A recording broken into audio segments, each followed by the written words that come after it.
News SLBC చెన్నైలో 27వ రోజు rescue operation కొనసాగుతోంది. గల్లంతైన కార్మికుల కోసం అధికారులు సెర్చ్ ఆపరేషన్ కొనసాగిస్తూనే ఉన్నారు. వివిధ రకాల ప్రయత్నాలు చేస్తూనే ఉన్నారు. క్యాడవర్ డాగ్స్ తో గాలింపు చర్యలు చేపట్టారు. D1, D2 ప్రదేశాల్లో మినీ జేసీబీలతో తవ్వకాలు జరుపుతున్నారు. ఆచూకీ లభిస్తే మాన్యువల్ గా తవ్వే యోచనలో బృందం ఉంది.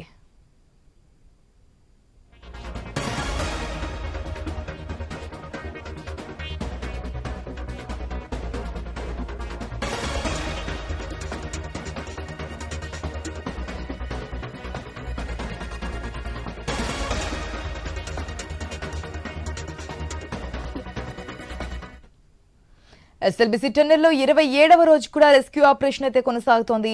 గల్లంతైన కార్మికుల కోసం అధికారులు సెర్చ్ ఆపరేషన్ అయితే కొనసాగిస్తూనే ఉన్నారు.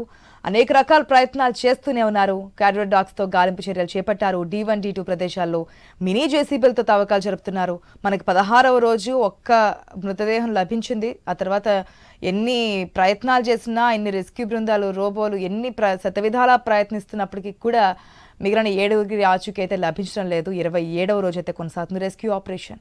అప్డేట్స్ తెలుసుకుందాం మా ప్రతినిధి వెంకటేష్ ద్వారా. రెడ్డి వెంకటేష్, 27వ రోజు చేరుకున్నాం. దాదాపుగా నెల కావస్తోంది. ఇంకా 3 రోజులు మాత్రమే 30 రోజులు కావడానికి. లభించిందల్లా ఒక మృతదేహం మాత్రమే కనిపిస్తుంది. అదే 16వ రోజు. ఇంకా దాదాపుగా లాస్ట్ రోజు చేరుకుంది. 16, 17 రోజుకి పూర్తి అవుతుంది రెస్క్యూ అనుకున్న టైంలో. ఆ ఒక్క మృతదేహం తప్ప మిగిలిన 7గురి ఆచూకీ ఇప్పటి వరకు లభించినటువంటి సిచ్యువేషన్. నెక్స్ట్ రెస్క్యూ ఆపరేషన్ ఏ విధంగా ఉండబోతుంది? ఎప్పటి వరకు మిగిలిన 7గురి ఆచూకీ లభించే అవకాశం కనిపిస్తుంది అనుకోవచ్చు? ఆశా, ఎస్ఎల్బిసి సొరంగంలో సహాయక చర్యలకు అధికారులకైతే సిబ్బందికి చాలా సవాలుగా మారిందని చెప్పవచ్చు. 27వ రోజు గడుస్తున్నా కూడా ఇప్పటి వరకు కూడా టన్నెల్లో చిక్కుకుపోయిన 7 మంది ఆచూకీ ఇంకా తెలియడం లేదని చెప్పవచ్చు. దీనికి సంబంధించి ఇప్పటికే 12 టీంలతో సహాయక బృందాలు సహాయక చర్యలో పాల్గొంటున్నాయి. కానీ టన్నెల్లో ధ్వంసమైన టీబీ యంత్రం విడిభాగాలను తొలగించుకుంటూ ముందుకు సాగుతున్న నేపథ్యంలో టన్నెల్ మిషన్ కి సంబంధించి D2 ప్రాంతంలో గతంలో కేరళ జాగిలాలు గుర్తించిన ప్రదేశాల్లో తవ్వకాలు చేపట్టినా ఇప్పటికీ అక్కడ నీటి ఊట రావడం వల్ల 100 లీటర్లను 1000 లీటర్లను అక్కడ తోడేయడం చాలా సహాయక చర్యలకైతే ఇబ్బందిగా మారిందని చెప్పవచ్చు. సొరంగంలోని చివరి 30 మీటర్లో కూడా రాళ్లు, మెత్తని మట్టి కదిలిస్తే నీట ఊట పెరుగుతుందని సహాయక సిబ్బంది ఇప్పటికి కూడా భయాందోళనకు గురవుతున్నారు.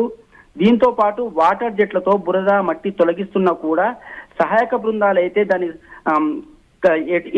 ఎటువంటి సహాయక చర్యలు ముందుకు తీసుకెళ్లాలి, దానికి సంబంధించిన ఇప్పటికే TBM మిషన్ వద్ద తొలగిస్తున్న 800 మెట్రిక్ టన్నుల ప్రతిరోజు 800 మెట్రిక్ టన్నుల బురద, ఆ మట్టిని కన్వేయర్ బెల్ట్ ద్వారా బయటికి పంపిస్తున్నారు. దాంతో పాటు 800 టన్నుల పరికరాలను కూడా విడిభాగాలను ఎప్పుడైతే ప్లాస్మా కటింగ్ ద్వారా అక్కడ దానికి సంబంధించిన TBM మిషన్ కటింగ్ విడిభాగాలను చేస్తున్నారు, బయటికి పంపిస్తున్నారు.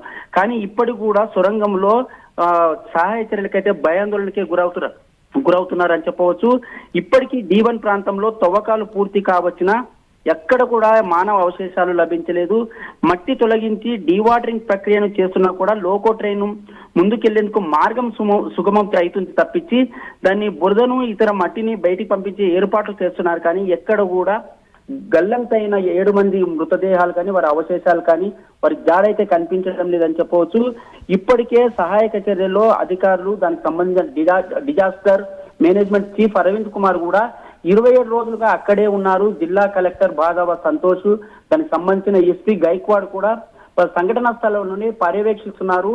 ఇక్కడ కూడా ఒకవేళ జాగిలాలు, GPR సిస్టము, దాంతో పాటు ఇక్కడ రోబోలను కూడా ఏర్పాటు చేశారు. ఇప్పటికి కూడా గత వారం రోజులుగా చూస్తున్న రోబోలు కూడా ఇప్పటి కూడా తన వాటి పనితనం అంటే స్టార్ట్ కాలేదని చెప్తున్నారు. దానికి సిస్టమ్ కి ఏర్పాటు చేసేందుకే సమయం పడుతుందని అక్కడ ఆన్వి రోబోస్ కు సంబంధించిన సిబ్బంది చెప్తున్నారు.